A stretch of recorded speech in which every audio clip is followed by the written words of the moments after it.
যাবতীয় প্রশংসা এবং গুণগান একমাত্র মহিয়ান ও গরিয়ান আল্লাহ রাব্বুল আলামিনের জন্য, যে আল্লাহ সুবহানাহু ওয়া তাআলা নাজিল করেছেন মহাবিশ্বের এই মহাবিশ্বয় মহাগ্রন্থ আল কোরআনুল কারীম।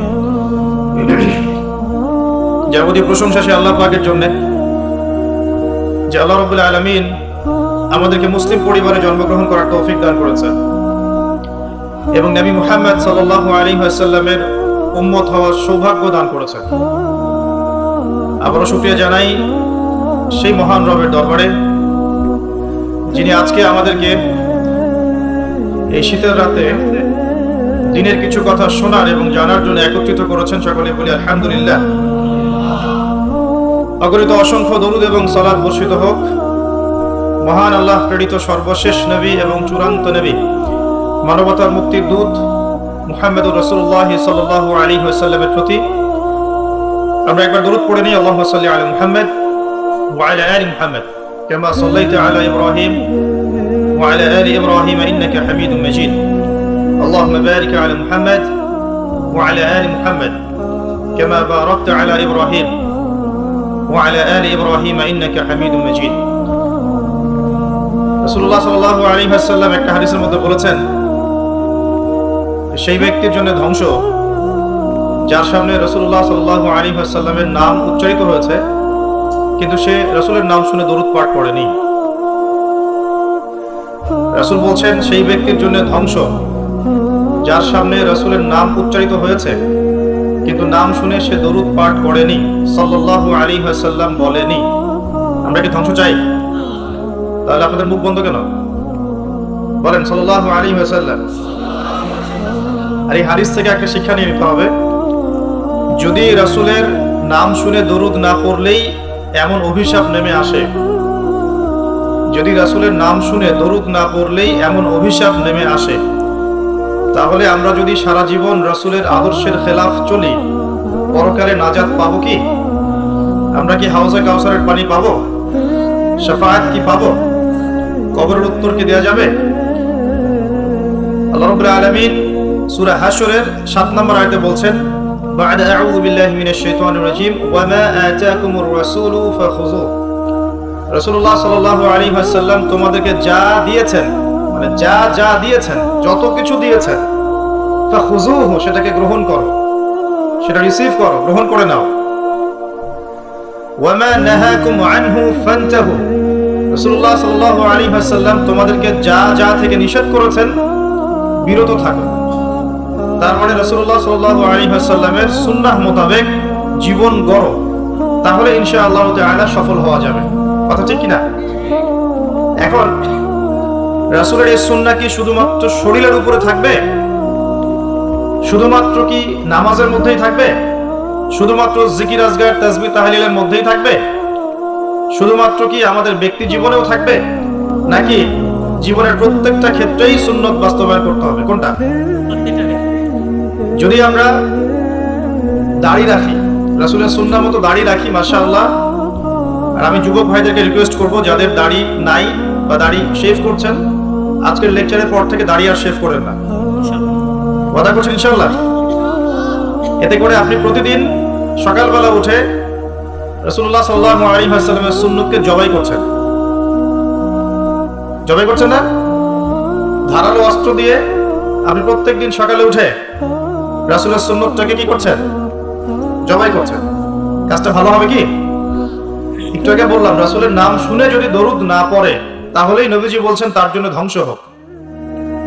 জিবরাইল আলাইহিস সালাম এসে এই কথা বলেছেন, নবী সাল্লাল্লাহু আলাইহি ওয়াসাল্লাম বলছেন আমিন, দোয়া করছেন আমিন, মানে একটা বদদোয়া। তো এটা কি ভালো দোয়া? বদদোয়া। তো দাড়িটা ছেড়ে দিই ইনশাআল্লাহ, আল্লাহ পাক তৌফিক দান করুন। টাকনুর নিচে কাপড় পরা যাবে? টাকনুর উপরে কাপড় তুলবো ইনশাআল্লাহ। চুল কাটছেন যুবক ভাইরা, তো চুল কাটার সময় মেসি আর নেইমার স্টাইল কেন? রাসূলুল্লাহ সাল্লাল্লাহু আলাইহি ওয়াসাল্লামের সুন্নত বাবরি চুল নাই, রাখা যাবে? একটা হাদিসে আছে, যার চুল আছে সে যেন চুলের যত্ন নেয়। যার চুল আছে কি করে? সে যেন চুলের যত্ন নেয়। চুল চলে গেলে তো আর যত্ন নেওয়া যাবে? যাদের নাই তারা কি বাবরি রাখতে পারবে? যাদের আছে সুন্নত ভাবে রাখা যাবে না ইনশাআল্লাহ? আচ্ছা, সবসময় এটা বাধ্যতামূলক নয় আপনার জন্য, কিন্তু যদি সুযোগ থাকে আপনি রাখতে পারেন। ওই সুন্নত না রেখে যদি আপনি এখন তেলাপোকা ছাড় দেন তাহলে তো সমস্যা। তেলাপোকা ছাড় কি? হাদিসে একটা শব্দ আছে, কুজা করা। এটা মানে কি? মাঝখানে চুল থাকে এইভাবে লম্বা আর দুই পাশ ফাঁকা। এই চুল কাটাটাকে হাদিসে নিষেধ করা হয়েছে। এটা কি জানতেন? আপনারা জানেন না? আমি জানি। এভাবে চুল কাটাটাকে হাদিসে কি করা হয়েছে? নিষেধ করা হয়েছে। আর রাসূলুল্লাহ সাল্লাল্লাহু আলাইহি ওয়াসাল্লাম সবসময় একটা কথা বলতেন যে তোমরা ইহুদি খ্রিস্টানদের বিরোধিতা করবে। তোমরা ইহুদি এবং খ্রিস্টানদের কি করবে? বিরোধিতা করবে। তারা দাড়ি কেটে ফেলে, তোমরা দাড়ি ছেড়ে দিবে। তারা গোফ কেটে ফেলে, তারা গোফ ছেড়ে দেয়, তোমরা গোফ কেটে ফেলবে। আবার বলছি, তারা মুশরিকরা কি করে? মুশরিকরা দাড়ি ছেটে ফেলে, তোমরা দাড়ি ছেড়ে দিবে। আর তারা গোফ লম্বা করে, তোমরা গোফ ছেটে ফেলবে। সবসময় আমাদেরকে উৎসাহিত করা হয়েছে বিধর্মীদের সংস্কৃতির বিপরীত করার জন্য। আর আজকে আমরা কি করছি? ইচ্ছায় হোক আর অনিচ্ছায় হোক, জেনে হোক আর না জেনে হোক, আমরা কিন্তু বিধর্মীদের আদর্শ এবং কালচারগুলো ফলো করছি না ভাই? পোশাক আশাক, দেহের গঠন, চলাফেরা, কথাবার্তা, জীবনের লাইফস্টাইল, রুটিন, এগুলো কি মুসলিমদের মতো হচ্ছে না অমুসলিমদের মতো হচ্ছে? কোন মুসলিম যুবক কি ফজরের আজান শুনে নামাজ না পড়ে ঘুমাতে পারে? আবার দুপুর 12টায় ঘুম থেকে উঠতে পারে? দুপুর 2টায় নাস্তা করতে পারে? বিকেল সময়টা গার্লফ্রেন্ডের সাথে ঘুরতে পারে? আর সন্ধ্যাবেলায় বন্ধুদের সাথে আড্ডাবাজি করে, জুয়া খেলে, বারের সময় কাটিয়ে রাত্রে আবার এসে ইন্টারনেট চালাতে চালাতে 3টা 4টা 5টা বাজে, তখন ঘুমিয়ে যায়। এই হচ্ছে এখনকার যুব সমাজের আদর্শ।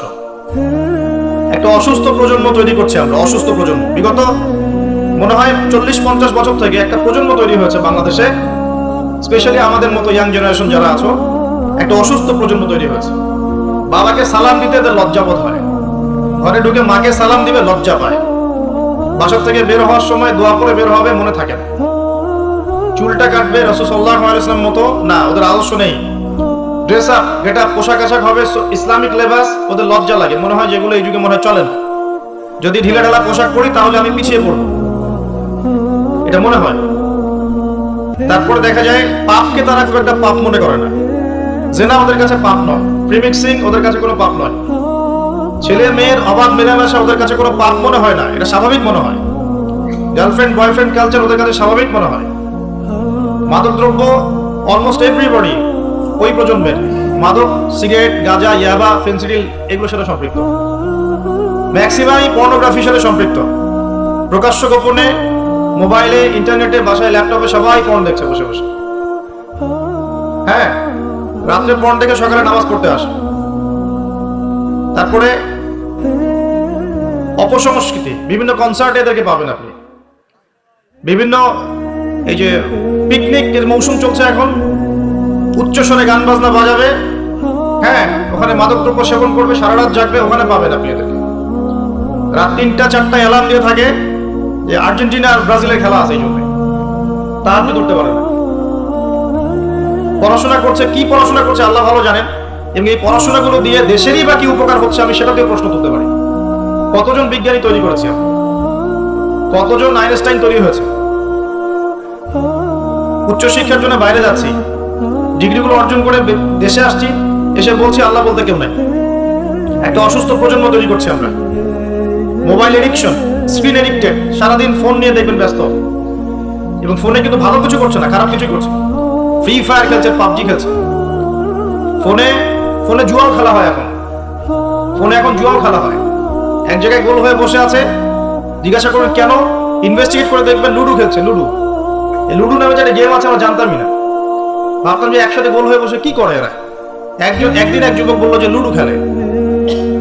একটা অসুস্থ প্রজন্ম তৈরি করেছে। এই প্রজন্মের হাতে দেশও নিরাপদ না। এই প্রজন্মের হাতে উম্মার কথা অনেক দূরের কথা, মুসলিম উম্মা অনেক দূরের কথা, দেশও নিরাপদ নয়। যারা এদেশকে গড়ে দিয়েছে তারা আমাদের মতো ছিল না, তাদের শৌর্য বীর্য ছিল, গায়রত ছিল, ব্যক্তিত্ব ছিল। আমাদের দাদা পরদাদা, তাদের ব্যক্তিত্ব ছিল, গায়রত ছিল, শারীরিক শক্তি ছিল, মানসিক শক্তি ছিল।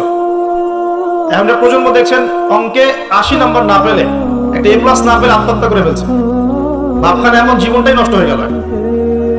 একটা A+ পায় নাই, আত্মহত্যা করে ফেলছে, ওর দ্বারা আপনি উম্মার বিজয় কামনা করছেন। একটা অসুস্থ প্রজন্ম তৈরি করছে আমরা। খুব গড় করে খেয়াল করে দেখেন আপনার আমার সন্তানদের জন্য কোন পরিবেশ রেখে যাচ্ছে। সবখানে পর্নোগ্রাফি। আমাদের সবার ফোনগুলোকে যদি এখন সার্চ করা হয় দেখা যাবে অলমোস্ট এভরিবডি এর সাথে সম্পৃক্ত আছে, ইচ্ছায় হোক অনিচ্ছায় হোক। মাদকদ্রব্যের সাথে অনেকেই সংশ্লিষ্ট এবং স্মোকিংটাকে ফ্যাশন মনে করি। স্মোকটা যে মাদক এটা বিশ্বাস করতে চাই না। খুব কম ইয়াং জেনারেশন পাওয়া যাবে যাদের অ্যাফেয়ার নাই, হারাম অ্যাফেয়ার, বয়ফ্রেন্ড গার্লফ্রেন্ড কালচার নাই, খুব কম পাওয়া যাবে। খুব কম ছেলে পেলে পাবেন আপনি যারা হারাম মিউজিক শোনে না। খুব কম ছেলে পেলে পাবেন যারা আপনাকে 10টা সূরা মুখস্থ বলতে পারবে। 10টা সূরা মাত্র, 10টা, চ্যালেঞ্জ করলাম, 10টা সূরা মুখস্থ বলতে পারবে না। খুব কম। আপনি খুব কম ইয়াং জেনারেশন পাবেন যারা 5 ওয়াক্ত নামাজ পড়ে মসজিদে এসে। ইয়াং জেনারেশনে খুব কম ছেলে পেলে পাবেন যারা বিশুদ্ধ করে কোরআন তেলাওয়াত করতে পারে। অনেক সময় দেখা যায় আফসোস, অনেকে শায়েখ টাইটেল দিয়ে বসে থাকে, কোরআন তেলাওয়াত করতে জানে না। বিশ্বাস করছেন না? আমার সামনে বসায়, ওলামায়ে কেরামদের সামনে বসায় দিয়ে বিশুদ্ধ করে কোরআন তেলাওয়াত করা শিখতে হবে তাকে আরো 1 বছর মক্তবে গিয়ে। তারপরে পড়তে হবে আরবি ব্যাকরণ, তারপর আরবি বালাগাত, উসুল, তারপর আকীদা, হাদিস, ইবারত, ফিকহ, উসুলে ফিকহ, উসুলে হাদিস। এই সাবজেক্টগুলো কভার করার পরে ইফতা দিতে হবে, ইফতা, তারপর হবে মুফতি। এত পড়াশোনার এখন প্রয়োজন হয় না, সব ইন্টারনেট ছায়। এখন বিশুদ্ধ করে কোরআন তেলাওয়াত করতে পারছে না, স্টেজে উঠে বলছে অমুক মুফতিকে ডাকো, তমুক মুফতিকে ডাকো, বাসে বসবো। এই ফিতনাগুলো বন্ধ করতে হবে। কনস্ট্রাকটিভ পড়াশোনা দরকার। আমাদের যুব সমাজের কতজন ছেলে পেলে বিশুদ্ধ করে কোরআন তেলাওয়াত করতে পারে জরিপ করে দেখেন। যারা পারে তাদের পড়াগুলোকে ওস্তাদদের সামনে শোনান, দেখবেন কতগুলো ভুল বের করা যায়। শুধু কোরআন তেলাওয়াতের কথাই বললাম, আর সিলেবাস তো অনেক গভীর। আজকে থেকে 10 বছর আগে মনে করতাম অনেক জানি, এই 10 বছর পরে এসে দেখছি যে আসলে এমন এক সাগরে ডুব দিয়েছে আমি কিছুই জানি না। ইসলাম এত গভীর, এত গভীর একটা সমুদ্র ইসলামের জ্ঞান, মনে হচ্ছে আমি 2% জ্ঞান অর্জন করতে পারিনি আজ পর্যন্ত। বিশ্বাস করেন, মন থেকে কথাটা বললাম। যত গভীরে যাবেন আপনি মনে হবে আপনি জাহেল। কি বলবো আপনাদেরকে, আমার তো বলার যোগ্যতাই নেই। আর এমন ব্যক্তি দেখছি ওয়াজ মাহফিলের মঞ্চগুলোতে এসে কসম আল্লাহ বিশুদ্ধ করে কোরআনের একটা আয়াত তেলাওয়াত করতে পারে না, শায়েখ লাগব দিয়ে বসে আছে, বাহাসের জন্য মানুষকে ডাকছে। কোথায় ধর্ম চলে গেছে বাংলাদেশে? আর সাধারণ মানুষ তো সব বোঝে না। ওলামায়ে কেরাম যারা আছেন তাদের কথা সবার কাছে পৌঁছাচ্ছে না। তো এই ইন্টারনেটটা সবসময় উপকার করে নাই, অনেক সময় অনেক ক্ষতিও করেছে। কিছু কিছু ভালো জিনিস পাচ্ছেন ইউটিউবে, ফেসবুকে, হয়তো এগুলো যথেষ্ট না, কিন্তু এর মধ্য দিয়ে আপনি অনেক খারাপ জিনিসও পেয়েছেন। এমন অনেক ফিতনা ছড়িয়ে গেছে যেগুলো আসলে শক্তভাবে প্রতিহত করা দরকার ছিল। কে করবে প্রতিহত? যাদের কাছে ক্ষমতা আছে তাদের উচিত এগুলো প্রতিহত করা। আল্লাহ তৌফিক দান করুন। দ্বীন ইসলাম হুমকির মুখে পড়ছে। একটা অসুস্থ প্রজন্ম তৈরি করে যাচ্ছি আমরা। আমাদের বাচ্চারা, এই যে মেয়ে বাচ্চাগুলো, সুবহানাল্লাহ, আমরা তো ঢাকার মানুষ, এখন পোশাক বলতে আর কোনো পোশাক নাই। মানে পোশাক মানে ছেলে যা পরে মেয়েও তাই পড়ছে। যে কাপড়গুলো বাসায় পরে থাকে ছেলেরা, ছেলে মানুষরা যে কাপড়গুলো বাসায় পরে থাকে সেই কাপড় পরে মেয়েরা বাইরে গিয়ে শপিং করছে। বাইরে গিয়ে বিশ্বাস করছেন না কথা? যে কাপড়গুলো আমরা বাসায় পরি, জিন্স, এই যে ভিতরের স্যান্ডো গেঞ্জি বলি না, যে গেঞ্জিটা আমাদের গায়ের সাথে লেগে থাকে, কি বলেন? স্যান্ডো গেঞ্জি বলেন না? এই টাইপের। আর এই শীতকালে আমরা যে একটা ইনার পরি নিচে, যেটা আমরা অনেক সময় খেলাধুলার ক্ষেত্রে ইউজ করে, ভিতরে পরে একটা ইনার বলে। তো এগুলো পরে বাইরে মেয়েরা চলছে। একটা ছেলে মানুষের তো লজ্জা লাগে এগুলো পরে ঘুরতে। আপনি কি আপনার খালি গা হয়ে বা স্যান্ডো গেঞ্জি পরে বাইরে পাবলিকলি আসতে লজ্জা বোধ করেন না একটু? আপনি অবশ্যই উপরে একটা শার্ট পরেন, অথবা একটা জ্যাকেট পরেন, বা একটা চাদর পরেন, বা একটা পাঞ্জাবি বা জুব্বা পরে আসেন, তাই না? ভিতরের কাপড় পরে মেয়েরা বাইরে ঘুরছে এখন। এই পরিবেশে আপনার মেয়ে যখন যাবে, 5 বছর 10 বছর মনে করেন বাসায় ছিল, ভালো তরবিয়ত দিয়েছেন, এখন বাইরে তো যেতে হবে, স্কুলে যাবে বা মাদ্রাসায় যাবে। ও যখন এই পরিবেশটা দেখবে, ওর কাছে মনে হবে আমি দুঃস্বপ্ন দেখছি। এমনও পোশাক আছে যে পোশাকগুলো পরে ঘুরে বেড়ায় আমাদের বড় বড় শহরের মেয়েরাই, যে পোশাকগুলো পরার পরেও তাদের গায়ের ভিতরের কাঠামো দেখা যায়। এখন এই প্রশ্ন করার এই অহেতুক প্রশ্ন করার দরকার নাই যে আপনারাও কি তাহলে দেখেন না, এই প্রশ্ন করার দরকার নেই, এটা বেয়াদবি প্রশ্ন। মূল কথা হচ্ছে ঘটনা সত্য কিনা, এটা হচ্ছে কথা। কারণ সবাই চোখ নিয়ে চলাফেরা করে, আর চোখ তো আর আকাশের দিকে উঠায় আপনি হাঁটতে পারবেন না, পারবেন? আর জমিনের দিকে তাকায় তো আপনি হাঁটতে পারবেন না, আপনাকে এদিকে তাকাইতেই হবে, ডানে বামে যেদিকে তাকাবেন সেদিকে এগুলো দেখতে পারবেন। এরকম পরিবেশে আমাদের মেয়েরা বড় হচ্ছে। বিশ্বাস করেন ম্যাক্সিমাম মেয়ে কোরআন বিশুদ্ধ করে তেলাওয়াত করতে পারে না, 5 ওয়াক্ত নামাজ পড়তে জানে না, ওযুর ফরজ কি জানে না। এমনকি এমন কিছু প্রশ্ন আসে আমাদের কাছে অনলাইনে, ভাবি যে এত বেসিক প্রশ্ন মানুষ জানে না, এত বেসিক প্রশ্ন। মনে করেন প্রশ্ন করছে যে নামাজে সুবহান রাব্বিয়াল আ'লা এটা বাদ দিয়ে অন্য কোন তাসবিহ পড়লে হবে কিনা। এটা খুব কমন একটা বেসিক প্রশ্ন না? এর উত্তর কে না জানে? তো কোন জায়গায় আছে দেখেন, একটা সময় ছিল, আমি হিস্ট্রির অনেক গভীর ছাত্র, আন্দালুসে একটা সময় ছিল, ওই সময় প্রত্যেক ঘরে ঘরে একজন করে হাফেজা মেয়ে পাওয়া যেত। হ্যাঁ, ঘরে ঘরে শুধু হাফেজা না, মুহাদ্দিসা মেয়ে পাওয়া যেত। কোন কোন ক্ষেত্রে মেয়েরা ফকিহ হয়েছে।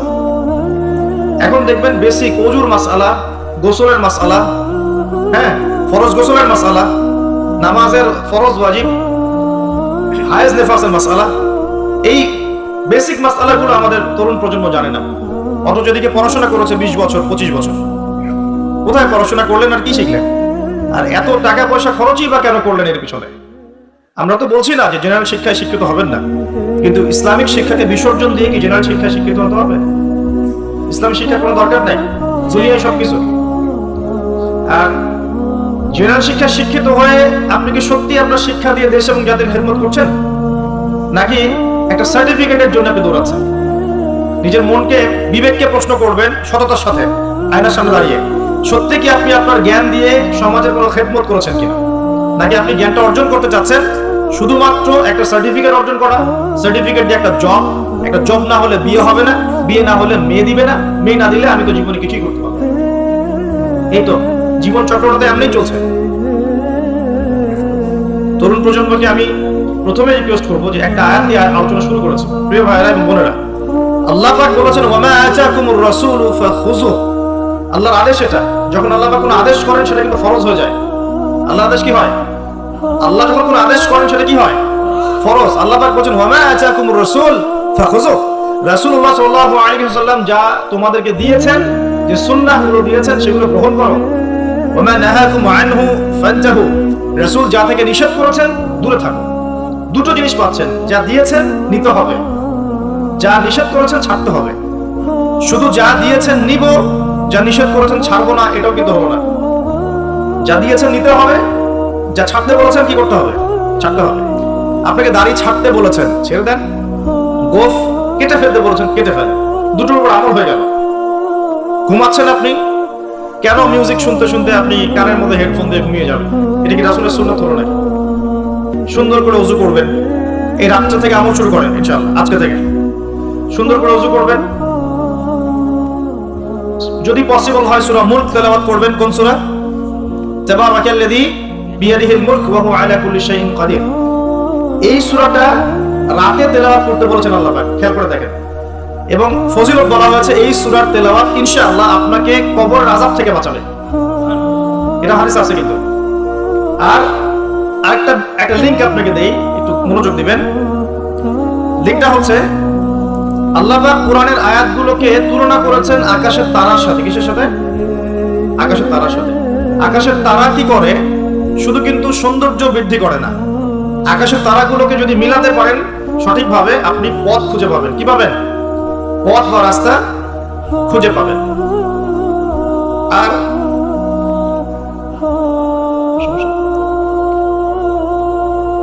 যদি আপনি কোরআনের আয়াতগুলোকে মিলাতে পারেন, আকাশের তারা মিলালে যেমন পথ খুঁজে পাবেন, ঠিক একইভাবে কোরআনের আয়াতগুলোকে যদি মিলাতে পারেন তাহলে আপনি হেদায়েত খুঁজে পাবেন ইনশাআল্লাহ। তাহলে এখানে একটা মিল আছে না? এখন সূরা মুলক আল্লাহ রাতে তেলাওয়াত করতে বলছেন, আর রাতের বেলায় আপনি আকাশের তারা খুঁজে পাবেন। মিল পাচ্ছেন? আরো একটা মিল বলে দিই। সূরা মুলকের মধ্যে আল্লাহ পাক বলেছেন আকাশের তারা দেখতে। কি বলেছেন? আকাশের তারা তাকাতে বলেছেন। আকাশের দিকে তাকাও, আল্লাহর নিদর্শনগুলোর দিকে তাকাও, আসমানের তারাগুলোর দিকে তাকাও। দেখো এই সৃষ্টির মধ্যে তুমি কোন রকম খুঁত খুঁজে পাও কিনা, কোনো ত্রুটি খুঁজে পাও কিনা। পাওয়া যাবে? তোমার দৃষ্টি বারবার ব্যর্থ হয়ে ফিরে আসবে, কিন্তু কোনো ত্রুটি তুমি খুঁজে পাবে না। দেখেন আল্লাহ পাক বলছেন কোরআনের আয়াতগুলো পথ দেখাবে, ঠিক যেমন আসমানের তারাগুলো পথ দেখায়। আর আল্লাহ পাক রাতের বেলায় সূরা মুলক তেলাওয়াত করতে বলছেন, যেই সূরার মধ্যে তারা দেখার কথা আছে। মিল পাচ্ছেন? রাতের বেলা সূরা মুলক তেলাওয়াত করতে শেখেন, অথবা মুখস্থ করে ফেলেন। মুখস্থ করতে পারবেন না ইনশাআল্লাহ? কয়টা আয়াত এখানে? কয়টা আয়াত বলেন তো?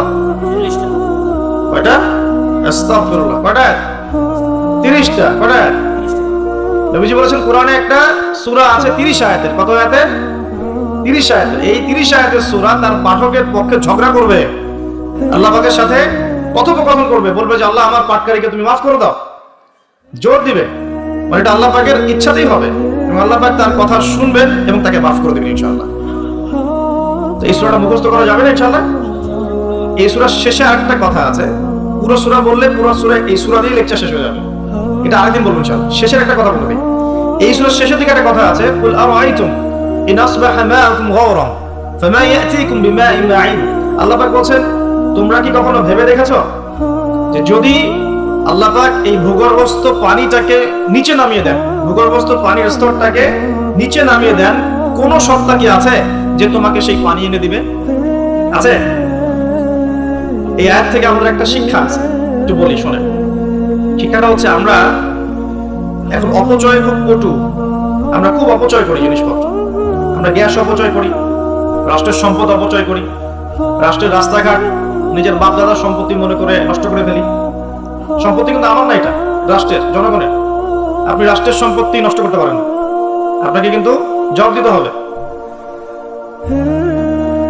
এই যে রাস্তায় যাচ্ছেন, মনে করেন টোল দিতে হবে, বাইকটা টান দিয়ে টোল না দিয়ে চলে গেলেন, এই যে একটা চুরির অপরাধ হলো, প্রতারণা হলো আপনার, এটা হক ছিল রাষ্ট্রের, নষ্ট হয়ে গেল। এভাবেই রাষ্ট্রের সম্পদগুলো নষ্ট হচ্ছে, অনেকেই করছে, এটা করা যাবে না। এই পানি অপচয় করছি আমরা, গ্যাস অপচয় করছি, কোনো কোনো ক্ষেত্রে আমরা আমাদের হায়াতও অপচয় করছি না? হায়াত অপচয় করছি না? সময় হায়াত অপচয় করছি, আমাদের যৌবন অপচয় করছি। অপচয়ে পটু একটা জাতিতে পরিণত হয়েছি আমরা। আল্লাহ মাফ করুক আমাদের। আল্লাহ পাক দেখেন, আল্লাহ পাক বলছেন পানির স্তর কিন্তু নিচে নেমে যেতে পারে, যদি নিচে নেমে যায় আল্লাহ ছাড়া কে আছে পানি নিয়ে আসবে তোমাদের জন্য? এই পানি অপচয় করতে করতে করতে করতে এখন পানির স্তর নিচে নেমে গেছে অলরেডি।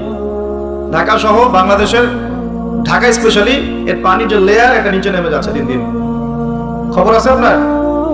সারা দিন একদিন 24 ঘন্টায় পুরো ঢাকা শহরের প্রত্যেকটা বাথরুমে যত গ্যালন গ্যালন পানি অপচয় হয়, এগুলোকে সংরক্ষণ করা গেলে বাংলাদেশের পানির অপচয়, পানির কোনো সংকটই থাকতো না। এখন মনে হচ্ছে পানি তো অনেক, সমস্যা নাই, পানি চলে যেতে কয়দিন সময় লাগবে? নদীগুলো শুকিয়ে যাচ্ছে না? আগের মতো পানি আছে নদীতে? নদীগুলো শুকাচ্ছে না? অপচয় এমন একটা কাজ, যখন একটা জাতি অপচয় করে তখন তাদের উপর থেকে বরকতটা উঠে যায়। কি উঠে যায়? বরকত। আমরা অপচয়টা বন্ধ করে দিই, আল্লাহ পাক তৌফিক দান করুন। আমাদের অপচয়টা দেখাচ্ছি, একটু দেখেন। আমরা মাশাআল্লাহ মসজিদে যাই, গিয়ে মাশাআল্লাহ আমরা ট্যাপটা ছাড়ি, আর যার ইমানের জোর যত বেশি তার ট্যাপের স্পিডও মাশাআল্লাহ তত বেশি।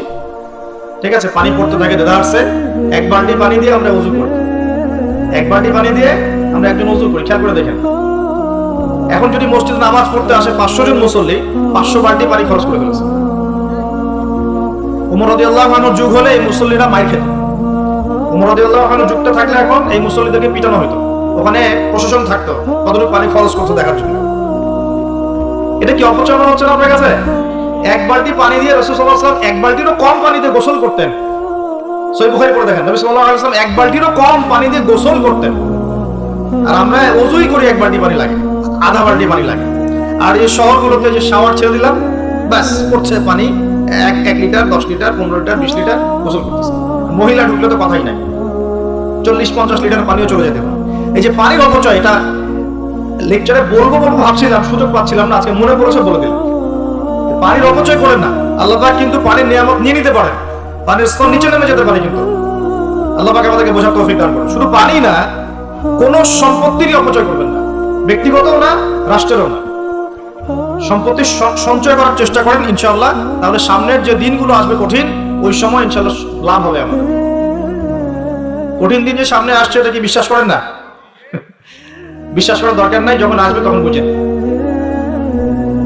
এখন শোনেন, যুবক ভাইদেরকে বলছিলাম এবং যুবতীদেরকেও বলছি, স্পেশালি ইয়াং জেনারেশনে বেশি, তার তোমাদেরকে বলছি, আল্লাহ পাকের এখানে দুইটা কথা আছে। একটা কথা, রাসূলের আদেশ যা যা আছে মানতে হবে, নিষেধ যা যা করেছেন বর্জন করতে হবে।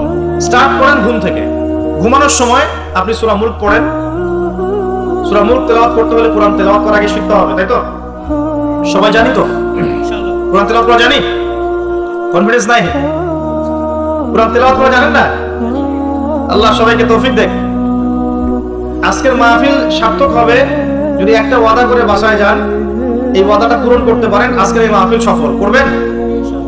আগামী মার্চ মাসের মনে হয় 20 থেকে 25 তারিখের দিক থেকে সম্ভবত রমজান শুরু হবে, ঠিক আছে? এটা কি মাস চলছে? ডিসেম্বর, জানুয়ারি, ফেব্রুয়ারি, মার্চ, 2 মাস বাকি আছে, 2-3 মাস বাকি আছে। এই 3 মাস সময়ের মধ্যে এই মাহফিলে উপস্থিত প্রত্যেক যুবক যুবতী বিশুদ্ধ করে কোরআন তেলাওয়াত করা শিখবেন। ওয়াদা করেন, আল্লাহর কাছে ওয়াদা করেন, শিখবেন ইনশাআল্লাহ। ইনশাআল্লাহ। শয়তান 3টা ধোঁকা দিবে। কয়টা ধোঁকা? হাত নামান। শয়তান 3টা ধোঁকা দিবে, এটা সবাইকে দেয়, আপনাকেও দিবে। 1 নাম্বার ধোঁকা, বৈজ্ঞানিক পদ্ধতি পড়েছি, হুজুরের কাছে পড়েছি, হ্যাঁ, তারাবির নামাজের আগে পরে পড়েছি, রমজানে পড়েছি, আমার জানার দরকার নাই, অনেক জানি। এটা শয়তানের একটা ধোঁকা।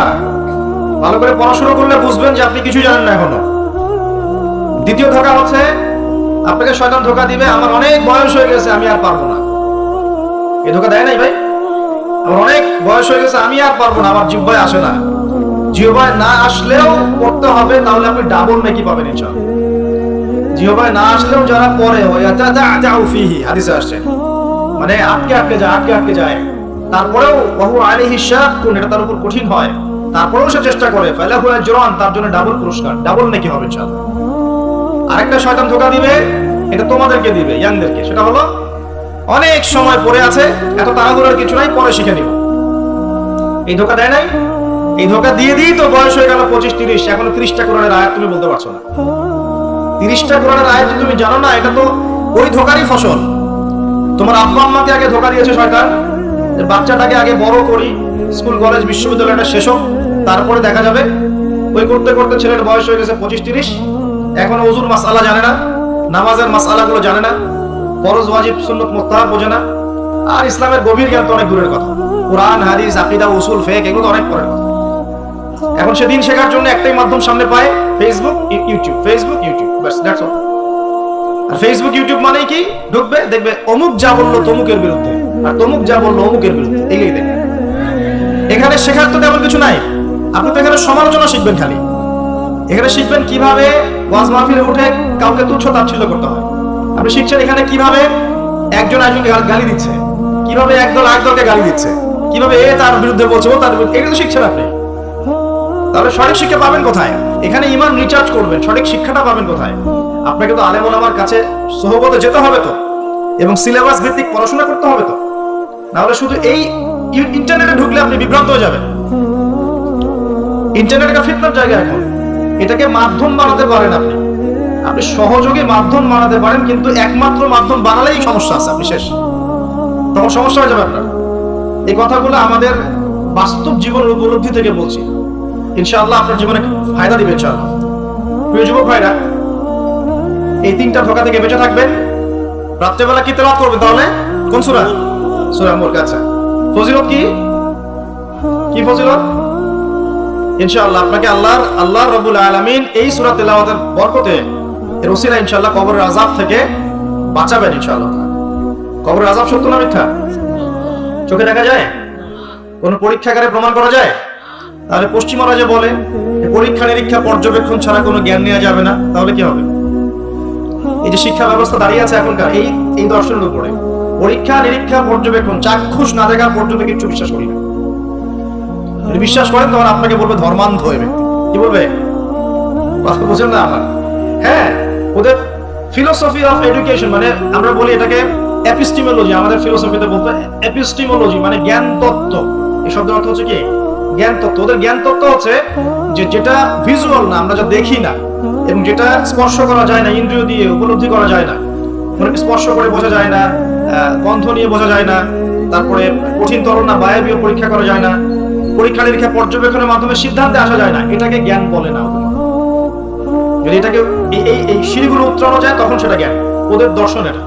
তাহলে এখন কবর আযাবটাকে আপনি কি করবেন? এখন কবর আযাব নাই, তাহলে এখন তো আপনাকে আল্লাহ পাকের কথায় বিশ্বাস করতে হচ্ছে না, গায়েবে বিশ্বাস করতে হচ্ছে। তাহলে এখন আপনি যখন গায়েবে বিশ্বাস করতে যাবেন, ওরাই আপনাকে তোকমা দিয়ে দিবে তো ধর্মান্ধ, এবং ওয়ার্ল্ড আপনাকে আক্রমণ করবে তখন। যেমন মুসলিমদেরকে এখন আক্রমণ করছে না এগুলো দিয়ে, এগুলো এমনি এমনি আসে নাই, এটা পরিকল্পিত। আপনার ভিত্তিটাকে নড়িয়ে দিবে। তাই তো আসলেই তো আল্লাহকে তো দেখি না, ফেরেশতা তো দেখি না, জিন জাতিকে তো দেখি নাই, আত্মা তো দেখি না, কবর আযাব তো দেখি না, কেন বিশ্বাস করবো তাহলে? এই জন্য দেখবেন একটা প্রজন্ম তৈরি হয়েছে এখন, ওরা বলে যে আমি তো আল্লাহ কোরআন এগুলো তো খুব একটা বিশ্বাস করি না, কারণ আমি তো দেখি না। আছে না আমার লোকজন আশপাশে আপনার? এদের সংখ্যা বাড়ছে না কমছে? দিন দিন বাড়ছে। হয়তো আপনার কাছে মনে হচ্ছে যে এদের সংখ্যা হয়তো বেশি না, কিন্তু দিন দিন বাড়ছে। একটা তথ্য দিয়ে যায় আপনাদেরকে এখানে, শুনেন। বিগত 100 বছরে, কত বছরে? বিগত 100 বছরে বিশ্বের 3টা দর্শন খুব চলেছে। কয়টা দর্শন? 3টা। একটা হচ্ছে এলিমিনেশন, ওরা বলে কি এলিমিনেশন, মানে কনসেপ্ট অফ গড, মানে আল্লাহর বিশ্বাসটাকে সরিয়ে দেয়া, এটাকে এলিমিনেট করা। দেখবেন পশ্চিমারা সহ এই উন্নত সভ্যতা, সো-কল্ড উন্নত সভ্যতারে কিন্তু আল্লাহই বিশ্বাস করে না। তারা নাস্তিকতার আদর্শ ছড়িয়ে দিচ্ছে, কিন্তু তারা বিজ্ঞানে বিশ্বাস করে, আল্লাহ বিশ্বাস করে না। কিন্তু আর বিজ্ঞান যদি বলে কবরের আযাব বলে কিছু আছে, ওরা বিশ্বাস করবে, অবশ্যই বিশ্বাস করবে। কিন্তু আল্লাহ যদি বলেন কবরের শাস্তি আছে, তারা বিশ্বাস করবে না। আমার কথা বুঝতে পারছি? আচ্ছা, এটা একটা। 2 নম্বর হচ্ছে ম্যাটেরিয়ালিজম, মানে বস্তুবাদিতা, মানে মানুষকে দুনিয়া, খাও দাও ফুর্তি করো, ব্যাংক ব্যালেন্স, টাকা পয়সা, জমি জমা, স্ট্যাটাস, এইটুকুর মধ্যে সীমাবদ্ধ করেছে। চিন্তাগুলোকে এর মধ্যে সীমাবদ্ধ করেছে। পরকালের জীবন, ওইখানে জবাবদিহিতা, আল্লাহর সামনে দাঁড়ানো, এগুলো বাতিল, এগুলো পড়ে। মানুষকে দুনিয়ার দিকে ফোকাস করেছে। দেখেন না এখন ফ্লাইওভারে দাঁড়াবেন, দেখবেন মানুষ ছুটছে, সারাদিন ছুটছে কিসের পিছনে? পরকাল, দুনিয়ার পিছনে। অল্প কিছু মানুষ আছে যারা একটু ধর্মান্ধ টাইপের নাকি, তারা ছোট ধর্মের দিকে। আরেকটা আছে 3 নাম্বার, এটা হলো চ্যালেঞ্জ এগেইনস্ট রিলিজন, মানে ধর্মের বিরুদ্ধে চ্যালেঞ্জ উত্থাপন করা, যে ধর্মের এটা কেন, ধর্মের ওইটা কেন, হ্যাঁ মুসলিমদের মধ্যে পর্দা কেন, চুরি করলে চোরের হাত কেন কাটতে হবে, বড় একটা বিষয়। তারপরে ইসলামে বহু বিবাহ কেন, ঠিক আছে, তারপরে বিয়ের এক্সাক্ট কোনো বয়স নাই কেন, মানে এই যে কনসেপ্ট থ্রো করছে না, এগুলো চ্যালেঞ্জ, রিলিজিয়নকে চ্যালেঞ্জ করা, এই দর্শনটা ছড়িয়ে দেওয়া হয়েছে বিগত 100 বছরে। এই তথ্যটা আপনাকে জানিয়ে দিলাম, ইনশাআল্লাহ আপনাদের স্টাডির ক্ষেত্রে কাজে দিবে। প্রিয় ভাইরা, পরিবেশটা নষ্ট করবেন না, যাদের কোনো হাজত আছে পিছন দিক দিয়ে চলে যান। আজকে রাতে ঘুমানো থেকে শুরু করে দেন রাসূলুল্লাহ সাল্লাল্লাহু আলাইহি ওয়াসাল্লামের সুন্নাহর উপর আমল করা। পারা যাবে ইনশাআল্লাহ। প্রথমে সূরা মুলক, তারপরে আপনি পড়বেন সূরা ফালাক, নাস, ইখলাস, 3বার, মোট 9 বার, এবং প্রত্যেক 3 বার শেষ হলে আপনি 2 হাতকে একত্রিত করে ফু দিয়ে নিজের মাথা থেকে নিয়ে যতদূর পর্যন্ত পারেন মাসাহ করবেন। ইনশাআল্লাহ রাত্রেবেলা আপনাকে কোনো অদৃশ্যের প্রতি স্পর্শ করবে না ইনশাআল্লাহ। ঘুমের মধ্যে অনেক সমস্যা হয় না অনেকের, ওই যে বলে বোবা ধরে, দুঃস্বপ্ন দেখেন, হ্যাঁ ভয় পান, আছে না এগুলো সমস্যা? এই সব সমস্যার সমাধান কি মেডিকেল সায়েন্স করতে পারে? যাবেন একটা অ্যান্টি ডিপ্রেশন ওষুধ দিয়ে দিবে, অথবা একটা ঘুমের ওষুধ দিয়ে দিবে, ঘুমান। কিন্তু সব সমস্যার সমাধান কে করতে পারে? আল্লাহ পাক করেন ইনশাআল্লাহ। এগুলো নিঃসন্দেহে কোনো না কোনো ভিত্তি এবং পিছনের একটা ব্যাখ্যা আছে, যেটা হয়তো আমাদের নাও জানা থাকতে পারে, হতে পারে না? সব জ্ঞান কি আমাদের আছে? সব জ্ঞান যে আমাদের নাই, একটা এক্সাম্পল দিই, জাস্ট একটা এক্সাম্পল দিই। আমাদের শরীরে কি আত্মা আছে? আছে না নাই? আত্মাকে কি কেউ দেখেছে কিনা? এটাকে কেউ টাচ করেছে কিনা? তা আত্মা কঠিন, তরল না বায়বীয় কোনো জ্ঞান কারো আছে কিনা? এখন একজন মানুষ মৃত, একজন মানুষ জীবিত, উভয়ের মাঝখানে পার্থক্য করেই তো হচ্ছে আত্মা। একজন মানুষ মৃত, তার মধ্যে আত্মাটা নাই, আর যে মানুষটা জীবিত তার মধ্যে কি আছে? রূহ বা আত্মা আছে। আল্লাহ পাক এই সম্পর্কে কি বলছেন? আল্লাহ বলছেন সূরা বনী ইসরাঈলে, ইয়াসআলুনাকা আনির রূহ, হে নবী তারা তোমাকে রূহ বা আত্মা সম্পর্কে জিজ্ঞেস করে। কুলির রূহু মিন আমরি রাব্বি, তুমি বলে দাও হে নবী, রূহ হচ্ছে তোমার রবের একটা আদেশ। কি একটা আদেশ? আদেশে এসেছে, আদেশে চলে যাবে, কোনো কারণ লাগে নাকি? আমরা কারণ ব্যাখ্যা করতে চাই, এটাকে বলে কার্যকারণ তত্ত্ব। প্রত্যেকটা কাজের পিছনে একটা কারণ ব্যাখ্যা করি, হ্যাঁ এটা কেন হলো এই কারণে, এটা কেন হলো এই কারণে, এটাকে বলে কার্যকারণ তত্ত্ব। আল্লাহ পাকের হুকুমে মানুষ যে মারা যাচ্ছে, এর পিছনে কোনো কারণ লাগে নাকি? এই যে একটা মানুষ হাঁটছে ডেড, আর আমরা বলে দিলাম হৃদযন্ত্রের ক্রিয়া বন্ধ হয়ে মারা গেছে, এই তো, এই কথা তো। ক্রিয়াটা বন্ধ হলো কিভাবে? ভালোই তো ছিল, হঠাৎ করে কি হলো? কার হুকুমে হলো? এটা কোন হুকুম তো নাই। এই কনসেপ্টটাই তো বিশ্বাস করছে না। রূহ বলে কিছু একটা আছে না? এই রূহের কি ব্যাখ্যা আমি করতে পারবো? এই জ্ঞান কি আমার আছে? আল্লাহ বলছে ওয়া মা উতিতু মিনাল ইলমি ইল্লা কালিলা। এই বিষয়ে তোমাদেরকে খুবই কম জ্ঞান দেওয়া হয়েছে, জ্ঞানই দেওয়া হয়নি। জ্ঞান কে দেয়? নাকি সব জ্ঞান আমরা অ্যাচিভ করি? জ্ঞান তাত্ত্বিক দর্শন শোনেন, কিছু মানুষ বলেছে সুদীর্ঘকাল ধরে মানুষ বুদ্ধি থেকে জ্ঞান পায়। কি থেকে পায়? বুদ্ধি থেকে। আবার কিছু মানুষ বলেছে মানুষ অভিজ্ঞতা থেকে জ্ঞান পায়। কি থেকে? অভিজ্ঞতা। অভিজ্ঞতা হচ্ছে জ্ঞান পেয়েছে, আগে জানতাম না এখন জানছেন। এখানে বিষয়টা কি? এর চূড়ান্ত বক্তব্যটা কি? চূড়ান্ত বক্তব্য দিয়েছে ইসলাম। ইসলাম বলছে ওয়াকুলিল হক ওয়াকুলিল হাক্কু মির রাব্বিকুম, হক বা সত্য রবের পক্ষ থেকে আসে। সূরা বাকারায় আছে ওয়া আল্লামা আদামাল আসমাআ কুল্লাহা, আল্লাহ পাক আদম আলাইহিস সালামকে সমস্ত নাম শিক্ষা দিয়েছেন। সূরা আলাকে আছে আল্লামাল ইনসান মা লাম ইয়ালাম, মানুষকে সেই জ্ঞান শিক্ষা দিয়েছেন যা মানুষ জানতো না। জ্ঞানকে শিক্ষা দিয়েছেন, জ্ঞানকে শিক্ষা দিয়েছেন। তাহলে জ্ঞান কার পক্ষ থেকে আসে? এখানে একটা কথা মনে রাখবেন, আপনার যদি অনেক বড় ডিগ্রি সার্টিফিকেট থাকে, যদি হৃদয়টা পরিচ্ছন্ন না হয়, হৃদয়ে নূর না থাকে, আল্লাহর মারিফত বসিরা না থাকে, তাহলে কিন্তু আল্লাহর পক্ষ থেকে জ্ঞান পাওয়া খুব ডিফিকাল্ট। আপনি কাগজের কিছু জ্ঞান পেতে পারেন, তথ্য পেতে পারেন, ইনফরমেশন পেতে পারেন, প্রকৃত জ্ঞান পাওয়া খুব টাফ আছে। আল্লাহ পাক বোঝার তৌফিক দান করুন। সূরা ফালাক নাসের ক্লাস পড়বেন, সূরা মুলক পড়বেন, ওযু করার কথা বলেছি। এর পাশাপাশি আপনি সূরা কাফিরুন পড়বেন। কোন সূরা? কোনটা বলেন তো? প্রথম লাইন কি? কুল ইয়া আইয়ুহাল কাফিরুন। মাশাআল্লাহ। আচ্ছা, এই সূরাটা ফজিলত আছে। যদি আপনি প্রত্যেক রাতে সূরা কাফিরুন পড়েন ঘুমানোর আগে, ইনশাআল্লাহ তাআলা আল্লাহ পাক আপনাকে আমাকে শিরকের পাপ থেকে বাঁচিয়ে রাখবেন ইনশাআল্লাহ। কিসের পাপ? শিরকের পাপ কি সবচেয়ে বড় পাপ না ছোট পাপ? একটা হাদিস বলে দেই, ইনশাআল্লাহ যথেষ্ট হবে। রাসূলুল্লাহ সাল্লাল্লাহু আলাইহি ওয়াসাল্লামকে আল্লাহ পাক একটা ওয়াদা করেছেন। কি ওয়াদা করেছেন? আল্লাহ পাক বলছেন মিরাজের রাতে, হে নবী মুহাম্মদ সাল্লাল্লাহু আলাইহি ওয়াসাল্লাম, তোমার উম্মতের মধ্যে কোনো ব্যক্তি যদি, তোমার উম্মতের মধ্যে যে কোনো ব্যক্তি যদি আসমান জমিন সমান পাপ নিয়ে আমার সামনে হাজির হয়, কিন্তু আমার সাথে কাউকে শরীক করেনি, শিরকের পাপ নাই, আমি আল্লাহ তার সামনে আসমান জমিন সমান গুনাহ, আসমান জমিন সমান ক্ষমা নিয়ে হাজির হব। কথা কি বুঝতে পারছেন? অনেক পাপ করেছেন আপনি, পাপের শেষ নাই, কিন্তু আপনি শিরকের পাপ করেন নাই। ইনশাআল্লাহ একদিন না একদিন আপনি জান্নাতে যাবেন ইনশাআল্লাহ। আল্লাহ পাক সমস্ত পাপ মাফ করতে পারেন, কোন পাপ ছাড়া? শিরক। হ্যাঁ, তওবা করলে এখনই মাফ করতে পারেন ইনশাআল্লাহ। তো এই শিরকের পাপ থেকে আপনাকে বাঁচাবে কোন সূরা? সূরা কাফিরুন। তেলাওয়াত করেন, দেখবেন শিরক আপনি চিনে ফেলবেন ইনশাআল্লাহ। সেখান থেকে আপনি দূরে থাকতে পারবেন ইনশাআল্লাহ। আর শিরক থেকে বাঁচার জন্য একটা কিতাব আমি সাজেস্ট করেছি অনেকবার, কিতাবুত তাওহীদ। কোন কিতাব? কিতাবুত তাওহীদের শারাহ বা ব্যাখ্যা আছে, অনেকগুলো প্রকাশনা থেকে বের হয়েছে, কিনতে পারেন। বাংলায় অনুবাদ করা আছে, বইটা পড়তে পারেন। তবে বইটা একটু কঠিন, অনেকে হয়তো বুঝতে পারবেন না সবকিছু। যেটাই বুঝবেন না, স্থানীয় বড় আলেম যিনি আছেন, হকপন্থী আলেম, তার কাছে গিয়ে জিজ্ঞাসা করবেন। একা একা পণ্ডিত হতে যাবেন, একা একা পণ্ডিত হয়ে গেলে সমস্যা। ওই যে এক শ্রেণী বের হয়ে গেছে যে কোরআন মানলেই হবে, হাদিস মানার কোনো দরকার নেই, আছে না? হ্যাঁ, এই যে বেশি পণ্ডিত এখানে কোরআনের দলিলকে অগ্রাহ্য করলো। আল্লাহ যে বলছেন রাসূল যা দিয়েছেন নাও, রাসূলের দেওয়াগুলো পাবো কোথায়? রাসূল যা দিয়েছেন সেগুলো কি কোরআনে আছে নাকি? রাসূল যেগুলো দিয়েছেন ওগুলো কোথায় আছে? রাসূল যেগুলো থেকে নিষেধ করেছেন ওগুলো কোরআনে আছে নাকি? রাসূল যেগুলো নিষেধ করেছে কোথায় আছে? তাহলে এই অংশটুকু বাদ দিয়ে কোরআন মানা যাবে নাকি? তার মানে হচ্ছে আমি কোরআনটাই তো মানলাম না, তাহলে আমি কোরআনটাই মানিনি আসলে। তো এই যে সমস্যা, নিজে বেশি পণ্ডিত হয়ে গেলে প্রবলেম আছে। ওলামায়ে কেরামের সাথে সম্পর্ক রাখতে হবে। আর কোন ওলামায়ে কেরামের সাথে সম্পর্ক রাখবেন? যাদের সকালের ফতোয়া দুপুরের একটা পিটানিতে রাত্রে চেঞ্জ হয়ে যায়।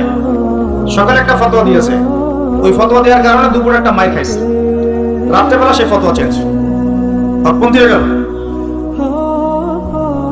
এমন বহু আছে, মানে এমন কিছু মতাদর্শ নিয়ে চলে যেগুলো নিয়ে চললে জীবনে কোনো বাধা বিপত্তির অবকাশ নাই। সারা জীবন দাওয়াতি কাজ করে যাবে, কেউ একটু শব্দ করবে না তার বিরুদ্ধে। রাসূলুল্লাহ সাল্লাল্লাহু আলাইহি ওয়াসাল্লামকে 23 বছরে এত মার খেতে হইলো কেন? তাহলে আমাকে একটা প্রশ্ন উত্তর দেন। লা ইলাহা ইল্লাল্লাহ এর দাওয়াত তো নবী সাল্লাল্লাহু আলাইহি ওয়াসাল্লামও দিয়েছেন, আর আমিও দিচ্ছি, আপনিও দিচ্ছেন। রাসূলুল্লাহ সাল্লাল্লাহু আলাইহি ওয়াসাল্লামের উপরে এত বাধা বিপত্তি নির্যাতন নিপীড়ন নেমে আসে, আর আপনার ঘরে এত এত অর্থ সম্পদ করিয়ে আসতেছে, ঘটনাটা কোথায়? তাহলে এই লা ইলাহা ইল্লাল্লাহ গুলোর মধ্যে নিশ্চয়ই পার্থক্য দেখা যাচ্ছে। কথা মানে বোঝেন না? যেই লা ইলাহা ইল্লাল্লাহ এর দাওয়াত দেওয়ার জন্য নবী সাল্লাল্লাহু আলাইহি ওয়াসাল্লামকে গালি খেতে হয়েছে 15টা। কয়টা বলেন? 15টা গালি খেতে হয়েছে। আর রাহিমুল মাকতুম বই পড়ে দেখেন, যেই লা ইলাহা ইল্লাল্লাহ এর দাওয়াত দেওয়ার কারণে রাসূলকে 16 বার হত্যা করার চেষ্টা করা হয়েছে। কতবার? পড়েন, সিরাতের বই পাবেন। মক্কা বিজয়ের সময় তাওয়াফ করার সময়ও তাকে হত্যার চেষ্টা করা হয়েছে। যেই লা ইলাহা ইল্লাল্লাহ দাওয়াত দেওয়ার জন্য নবী সাল্লাল্লাহু আলাইহি ওয়াসাল্লামের ঘাড়ে উটের নাড়ি ভুঁড়ি চাপিয়ে দেওয়া হয়েছে, দেশান্তরিত করা হয়েছে, তায়েফের মানুষ ইটপাটকেল নিক্ষেপ করেছে, রক্ত ঝরেছে। সেই একই লা ইলাহা ইল্লাল্লাহ এর দাওয়াত দেওয়ার পরে আমার ঘরে বিলিয়ন বিলিয়ন ডলার আসতেছে। সমস্যা কোথায়? তাহলে সমস্যা কোন জায়গায়? নিঃসন্দেহে উভয় লা ইলাহা ইল্লাল্লাহ এর মধ্যে পার্থক্য আছে। হ্যাঁ, আমি এমন লা ইলাহা ইল্লাল্লাহ এর দাওয়াত দিচ্ছি যে দাওয়াত দিলে কোনো সমস্যা নাই, আমি সব তরকারিতেই চলবো, পার পেয়ে যাবো ইনশাআল্লাহ। আর যদি হকপন্থী লা ইলাহা ইল্লাল্লাহ এর দাওয়াত দিলে যান, তাহলে সমস্যা আছে। আল্লাহ রাব্বুল আলামিন আমাদেরকে সৎ কাজের আদেশের সাথে সাথে অসৎ কাজে নিষেধ করার তৌফিক দান করুন। বিশ্বাস করেন, নবী সাল্লাল্লাহু আলাইহি ওয়াসাল্লাম যদি সারা জীবন বলতেন সুবহানাল্লাহ পড়লে এত নেকি হয়, আলহামদুলিল্লাহ পড়লে এত নেকি হয়, আল্লাহু আকবার পড়লে এত নেকি হয়, কোনো সমস্যা হওয়ার কথা ছিল না। নবী সাল্লাল্লাহু আলাইহি ওয়াসাল্লামকে প্রস্তাব দেওয়া হচ্ছে, তুমি যে আল্লাহর ইবাদত করো সেই আল্লাহর ইবাদত আমরা করব, পাশাপাশি আমরা আমাদের লাত উজ্জা মানাতেরও ইবাদত করব। হবে কি? নবী সাল্লাল্লাহু আলাইহি ওয়াসাল্লাম বলছেন, জি না, হবে না। কুলু লা ইলাহা ইল্লাল্লাহ তুফলিহুন। লা ইলাহা ইল্লাল্লাহ বলে সমস্ত বাতিল ইলাহকে অ্যাভয়েড করতে হবে, এলিমিনেট করতে হবে, তারপর হবে মুসলিম। এখন আপনি 5 ওয়াক্ত নামাজও পড়বেন মাশাআল্লাহ, এদিকে সুদও খাবেন, আপনি রমজান মাসে সাওমও রাখবেন মাশাআল্লাহ, আপনি ঘুষও নেবেন, আপনি এদিকে দান সদকাও করবেন, আবার যাকাতও দিবেন না, এদিকে মাশাআল্লাহ আপনি তাহাজ্জুদ পড়বেন, পর্দা মানবেন না, হ্যাঁ, এদিকে আপনি তাসবিহ তাহলিল করছেন, হজ উমরা করছেন বছর বছর, এদিকে দুর্নীতিও করবেন, অন্যের সম্পদ আত্মসাৎ করবেন। এই লা ইলাহা ইল্লাল্লাহ আল্লাহর রাসূল শিখান নাই, শিখাইছেন? উদখুলু ফিস সিলমি কাফা মানে কি? তোমরা পরিপূর্ণরূপে ইসলামে কি করো? প্রবেশ করো। এখন ইসলামে পরিপূর্ণ প্রবেশ মানে কি? নামাজও পড়বেন, সুদও খাবেন, আর এদিকে রোজাও রাখবেন, ঘুষও খাবেন, এদিকে হজ উমরা করবেন, বোনের সম্পত্তি মেরে খাবেন। এগুলো কি লা ইলাহা ইল্লাল্লাহ শিক্ষা? মনে রাখবেন, লা ইলাহা ইল্লাল্লাহ এর হকপন্থী উলামায়ে কেরাম যারা, সহবতে গিয়ে পড়ে দিন শিখবেন ইনশাআল্লাহ। পারবেন না? এটা চেনার জন্য আপনাকে এত কষ্ট করতে হবে না, এত কষ্টের প্রয়োজন নাই। খালি দেখবেন যে কাদের দাওয়াতে বাধা বিপত্তি নেমে আসে আর কাদের আসে না। এতটুকু চোখ কান খোলা রাখলেই বুঝতে পারবেন ইনশাআল্লাহ আযজা ওয়া জাল্লা। এই জন্য একজন মজলুম বলেছিলেন যে তাকে মৃত্যুর সময় বলা হচ্ছে কালিমা পড়েন। কি পড়েন? কালিমা পড়েন। সে বলছে যে আমাকে কোন কালিমা পড়তে বলছে? যে কালিমা তোমরা পড়ছো সেই কালিমা পড়ার পর তোমাদের রুটি রুজির ব্যবস্থা হচ্ছে, আর আমি যে কালিমাটা পড়েছি এই কালিমার জন্য তুমি এসেছো আমার গলায় আজকে ফাঁসির কাষ্ট চলা। এই হচ্ছে অবস্থা। প্রিয় ভাইরা, দুনিয়ার জীবনটা চূড়ান্ত নয়, এখানে সফল হতে হলে একটা আয়াতেই যথেষ্ট আপনার জন্য। আজকে রাসূল যা দিয়েছেন নিয়ে নেন, যা দেন নাই ছেড়ে দেন, যা নিষেধ করেছেন ছেড়ে দেন, ব্যাস, আর কিছু করতে হবে। ঘুমানো থেকে শুরু করেছি আপনার জন্য, আমি একটু গুছিয়ে দিব আপনাকে সারাদিন, তারপর শেষ করে দিব। এবার আপনি ডান পাশে কাজ হচ্ছেন হয়ে বলবেন আল্লাহুম্মা বিইসমিকা আমুতু ওয়া আহইয়া। তার আগে যদি সম্ভব হয় 33 বার সুবহানাল্লাহ, 33 বার আলহামদুলিল্লাহ, 34 বার আল্লাহু আকবার পড়ে আপনি ঘুমিয়ে যান। এখন যদি আপনি 6 ঘন্টা বা 8 ঘন্টা ঘুমিয়ে থাকেন, প্রত্যেক সেকেন্ডে আপনি নেকি পাবেন ইনশাআল্লাহ। কেন নেকি পাবেন? কারণ আপনি আপনার আদর্শ মতো ঘুমান নাই, আপনি রাসূলুল্লাহ সাল্লাল্লাহু আলাইহি ওয়াসাল্লামের আদর্শ মতো ঘুমিয়েছেন, মুহাম্মদুর রাসূলুল্লাহর উপর আমল করেছেন। মুহাম্মদুর রাসূলুল্লাহ মানে কি? প্রতিটা কাজ করতে হবে কার তরিকায়? রাসূলুল্লাহ। এটা বোঝেন। লা ইলাহা ইল্লাল্লাহ মানে কি? মানে আল্লাহ ছাড়া আর কিছুই চলবে না, সোজা কথা। আল্লাহ ছাড়া আর কিছুই কি চলবে? কিছু চলবে না। মুহাম্মদুর রাসূলুল্লাহ মানে হচ্ছে প্রতিটা কাজ করতে হবে কার পদ্ধতিতে? মুহাম্মদ সাল্লাল্লাহু আলাইহি ওয়াসাল্লামের তরিকা। বাস, এই এতটুকু যথেষ্ট। এই কালিমা নিয়ে মৃত্যুবরণ করলে পরে ইনশাআল্লাহ একদিন না একদিন আপনি জান্নাতে যাবেন ইনশাআল্লাহ। যদিও আপনি চুরি করেন, যদিও আপনার জিনা করেন, যদিও আপনি মদ খান, ইনশাআল্লাহ আল্লাহ চাইলে সেই গুনাহ মাফ করে দিবেন ইনশাআল্লাহ। এখন প্রিয় ভাইরা, ঘুম থেকে উঠলেন, এখানে দুটো কথা বলে দেই। এখন আমরা যে সময়টাতে আছে শীতকাল না? এই সময়টা কি শীতকাল না? আমি দেখছি আমি ছাড়া আপনারা সবাই শীতের কাপড় পরেছেন বাসায়। খুব ঠান্ডা। যুব সমাজে এত ঠান্ডা লাগে কেন? এই বয়সে এত ঠান্ডা লাগে কেন? এখন তো রক্ত গরম থাকার কথা নাকি? ঠান্ডা লাগে খুব, তাহলে তো সমস্যা। আচ্ছা, এটা তো শীতকাল চলছে নাকি? শীতকাল সম্পর্কে দুটো কথা বলে দিয়ে আপনার উপকার হবে ইনশাআল্লাহ, আমার উপকার হবে ইনশাআল্লাহ। একটা হাদিসে আসছে যে শীতকালটা হচ্ছে মুমিনদের জন্য গনিমত। মুমিনদের জন্য কি গনিমত? মানে হচ্ছে একটা সম্পদ, যে সম্পদটা যুদ্ধ করে লব্ধ করতে হয়, কিন্তু এখানে কোনো যুদ্ধের প্রয়োজনই হচ্ছে না। গনিমত, উপহার, গিফট। কিরকম? শীতকালে রাতটা হয় লম্বা, রাত কি হয় লম্বা হয় না? এতে করে সারা রাত আপনি অনেক ইবাদত করতে পারবেন। আর দিনটা হয় ছোট, দিনটা ছোট হয় না? এতে করে আপনি দিনের বেলা সওম বা রোজা রাখতে পারবেন। শীতকাল আসলেই সাহাবীরা বলতেন আহলান সাহলান, শীতকালকে বলতেন আহলান সাহলান, শীতকাল তুমি এসেছো আলহামদুলিল্লাহ। এখন রাত্রেবেলা হে কোরআনওয়ালারা তোমরা উঠে যাও এবং কোরআন তেলাওয়াত করতে থাকো, এবং দিনের বেলা তোমরা সওম পালন করতে থাকো আলহামদুলিল্লাহ। তো শীতের রাতটা কাজে লাগাতে পারি না আমরা? রাতের একটা অংশ ঘুমিয়ে যাবেন, শেষ অংশে উঠে তাহাজ্জুদ পড়বেন এবং কোরআন তেলাওয়াত করবেন এবং আল্লাহর কাছে হাত তুলে দোয়া করবেন। ইনশাআল্লাহ শেষ অংশে, রাতের শেষ অংশে আপনি যে দোয়াই করবেন, আপনার রিজিক যদি হালাল হয় ইনশাআল্লাহ কবুল হয়ে যাবে। শীতকালকে কাজে লাগান। আবার দিনটা হয় ছোট, তাই দিনের বেলা আপনি সওম বা রোজা রাখতে পারবেন। আল্লাহ পাক তৌফিক দান করুন। শীতকাল সম্পর্কে একটা এরকম বর্ণনা আছে, যখন কঠিন শীত আসবে তখন ওই শীতটা থেকে একটা আশ্রয় প্রার্থনা করতে হয় আল্লাহর কাছে, আল্লাহ এই কঠিন শীত থেকে আমাকে বাঁচাও। কারণ কি জানেন? কারণ হচ্ছে জাহান্নাম বছরে 2টা নিঃশ্বাস ছাড়ে। কয়টা নিঃশ্বাস? একটা নিঃশ্বাস গ্রীষ্মকালে যখন প্রচন্ড দাবদাহ চলে, ওইটা হচ্ছে জাহান্নামের নিঃশ্বাসের ফসল। ওই প্রভাবে পৃথিবীতে এরকম দাবদাহ চলে। এই সায়েন্স বিশ্বাস করবে? করবে না। ওর বিশ্বাসের আমার যায় আসে না। আল্লাহ পাক বলেছেন সত্য, রাসূল বলেছেন সত্য। আরেকটা হচ্ছে শীতকালে যখন প্রচন্ড ঠান্ডা, তখন শীতকালে জাহান্নামের এমন একটা জায়গা আছে যেটা কিন্তু শীতল জায়গা। জাহান্নামের পুরো জায়গাটাই কিন্তু আগুন নয়, এমনও জায়গা আছে যেটা কি খুব শীতল। ওই শীতল অংশ শ্বাস ছাড়লে এই যে পৃথিবীতে সেই এই শীতের একটা প্রভাব চলে আসে, প্রচন্ড ঠান্ডা শৈত্য প্রভাব চলে আসে। এটা হয়তো অনেকে বিশ্বাস করবে না, মনে করবে যে ধর্মান্ধ কথাবার্তা। হাদিসে আছে নবী সাল্লাল্লাহু আলাইহি ওয়াসাল্লাম বলেছেন, কে সত্যবাদী? এই পুরো সভ্যতা না রাসূল সাল্লাল্লাহু আলাইহি ওয়াসাল্লাম? এই বিশ্বের সমস্ত মানুষ সত্যবাদী বেশি না আল্লাহ রাসূল বেশি সত্যবাদী? বাস, আর কোনো দরকার আছে কথা? শীতকালটা কাজে লাগে। এই শীতকালে আমি একটা আমল বলে দিই প্রিয় ভাইরা। শীতকালে নবী সাল্লাল্লাহু আলাইহি ওয়াসাল্লাম এই যে তাহাজ্জুদ পড়তে উৎসাহিত করেছেন, সওম রাখতে উৎসাহিত করেছেন এবং সাহাবীরা কোরআন তেলাওয়াত করতে উৎসাহিত করেছেন। একটা হাদিস আছে, তিনটা কাজ মানুষের গুনার একটা বড় বড় অংশকে মিটিয়ে দিবে। 1 নম্বর কাজ হচ্ছে সংকটকালীন অবস্থায় দান। মানে আপনার দান করার এখন সামর্থ্য খুব কম, টাকা পয়সার টানা হেঁচড়া আছে, এখন আপনি দান করছেন, এই দানের বিনিময়ে আল্লাহ পাক গুনাহ আপনার মাফ করে দিবেন ইনশাআল্লাহ। 2 নম্বরটা হচ্ছে যে কঠিন গরম পড়েছে, এই গরমের দিনে আপনি রোজা রেখেছেন, তৃষ্ণার্ত থেকেছেন, এই গরমে রোজা রাখার কারণে আপনার গুনাহ মাফ হয়ে যাবে ইনশাআল্লাহ। আরেকটা কাজ হচ্ছে প্রচন্ড শীতকাল, এই যে এখন শীতকাল পড়ছে, এই শীতকালে আপনি ঠান্ডা পানিতে ওযু করছেন কষ্ট করে, এই ওযুর বদৌলতে আপনার গুনাহগুলো মাফ হয়ে যাবে ইনশাআল্লাহ। এই 3টা কাজ শীতকালে পাওয়া যাচ্ছে না? 3 নম্বর কাজটা শীতকালে পাওয়া যাচ্ছে না, যে শীতের সময় পূর্ণাঙ্গ রূপে ওযু করলে আপনার গুনাহগুলো মাফ হয়ে যাবে ইনশাআল্লাহ। তো শীতকালে মাশাআল্লাহ আমাদের ওয়াজ মাহফিলগুলো হবে, ওয়াজ মাহফিলগুলোতে অ্যাটেন্ড করবেন, ঈমান রিচার্জ করবেন, রাতের বেলা তাহাজ্জুদ পড়বেন ইনশাআল্লাহ। তাড়াতাড়ি ঘুমিয়ে যাবেন যাতে করে শেষ রাতে আপনি উঠতে পারেন। রাতটা লম্বা হবে, একটা অংশে কোরআন তেলাওয়াত করবেন, একটা অংশে দোয়া করবেন ইনশাআল্লাহ তাআলা। আল্লাহ পাক দুনিয়া আখিরাতের যত হাজত আপনার পূর্ণ করে দিবেন ইনশাআল্লাহ। আর দিনের বেলা সম্ভব হলে সওম রাখবেন। আরেকটা কাজ আমাদের করা উচিত, এটা আমি মাহফিলের মাধ্যমে অ্যানাউন্স করছি। আমাদের উচিত শীতকালে আশপাশে যে দরিদ্র শীতার্থ মানুষগুলো আছে, স্পেশালি গ্রামাঞ্চলে, দেশের উত্তরাঞ্চলে কিন্তু প্রচুর শীত পড়ে, এরকম বিভিন্ন অঞ্চলে কিন্তু প্রচুর শীতার্থ মানুষ আছে। এই শীতার্থ মানুষদের জন্য সামর্থ্যবানদের উচিত হবে শীত বস্ত্রের ব্যবস্থা করা। কম্বল হোক, অন্যান্য গরম কাপড় হোক, এগুলোর ব্যবস্থা করে বিভিন্ন ফাউন্ডেশন বা সংগঠন বা পলিটিক্যাল অ্যাসোসিয়েশন বা মসজিদ মাদ্রাসাগুলোর উদ্যোগে এই শীত বস্ত্রগুলো মানুষের মাঝে বিতরণ করার চেষ্টা করতে হবে ইনশাআল্লাহ। করা যাবে না ইনশাআল্লাহ? আমরাও নিয়াত করছি ইনশাআল্লাহ এই শীতে আমরা পুরো বাংলাদেশ ব্যাপী আমাদের সামর্থ্য অনুযায়ী মানুষের সাদাকাগুলোকে কালেক্ট করে আমরা শীত বস্ত্র বিতরণ করবো ইনশাআল্লাহ তাআলা।